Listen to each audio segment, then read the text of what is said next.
We're pleased to be joined by Carlos Rodriguez, President and CEO, Community Food Bank of New Jersey. Carlos, good to see you, buddy. Good to see you, Steve.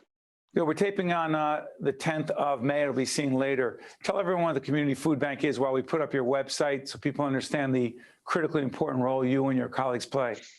So Community Food Bank of New Jersey is the primary provider of food and other services, really to address the growing food insecurity and underlying poverty issues that address the state. We serve 15 out of the 21 counties in our great state of New Jersey.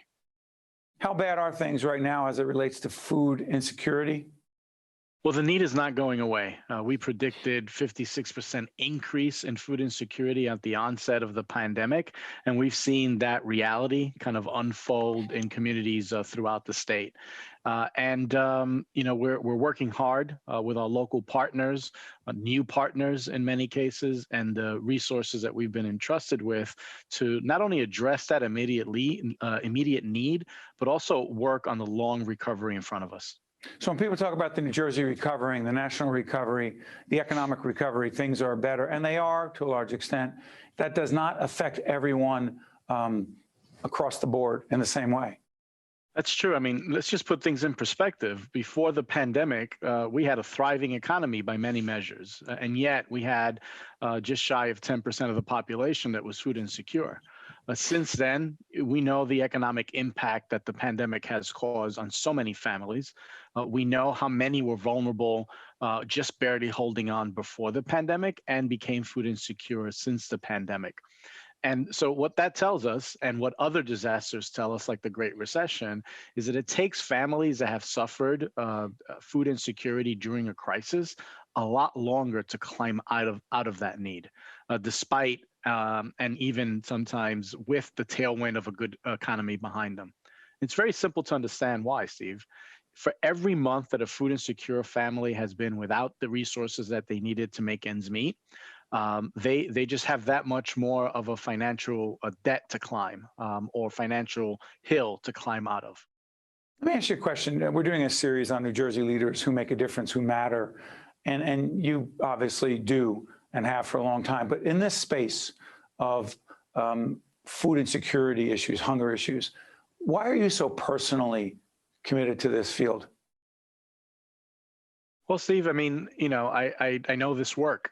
I know the results of this work. I know the impact of need. I was born and raised in the South Bronx. I married into New Jersey like the best of us, right?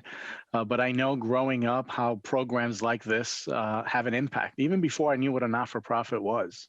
I know what that worried look on a parent's face is. And I can tell you that as a child, when you realize what that look is, your childhood effectively ends. So I know what this is, and I know the similarities of growing up in a working family, struggling, a working poor family, those episodic needs. I see that. I saw that look so many times. It literally haunts me over the last 12 months. So it's time to really just be honest and be vocal and really double down on what we know can work and should work to make a difference.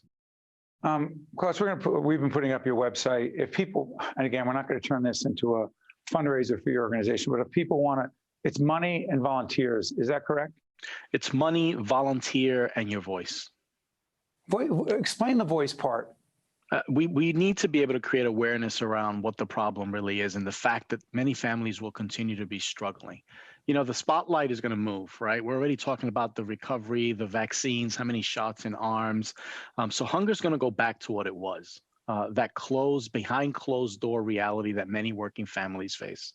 But it's not going to go away. We can't afford that. I mean, particularly people of color, Black and brown folks are suffering disproportionately with this pandemic and as it relates to food insecurity, correct? How can we be silent? How can we say we're good now? We cannot be silenced, and we need this voice. We need to be able to talk about our neighbors that are in need, the disproportionately reality that it has on certain populations, Black and brown, absolutely. All the isms that really contribute to the inequities that's a root cause for long-term food insecurity and hunger. We cannot be silent anymore, and I think we need to be much more vocal. And the pandemic has really helped us with that. Because all of a sudden, we saw as a country, as a state, the long lines, and really got to meet our neighbors recognize that it was our neighbors, no matter what community we're in or a part of. That is Carlos Rodriguez, President and CEO of a terrific organization, the Community Food Bank of New Jersey. By the way, Carlos, you are the largest, but you also help out other food pantries, food banks throughout the state and on the local level, correct? We are a network of food pantries, soup kitchens, and local emergency food providers. Over 1,000 unique partner programs that rely on our food and other resources. And we are committed to working with them, through them, and making sure that they have what they need to continue in this long road ahead. That's Carlos Rodriguez. He's a New Jersey leader, an American leader who matters. Thank you so much, Carlos. Appreciate it. Thank you, Steve. All the best. Stay with us. We'll be right back.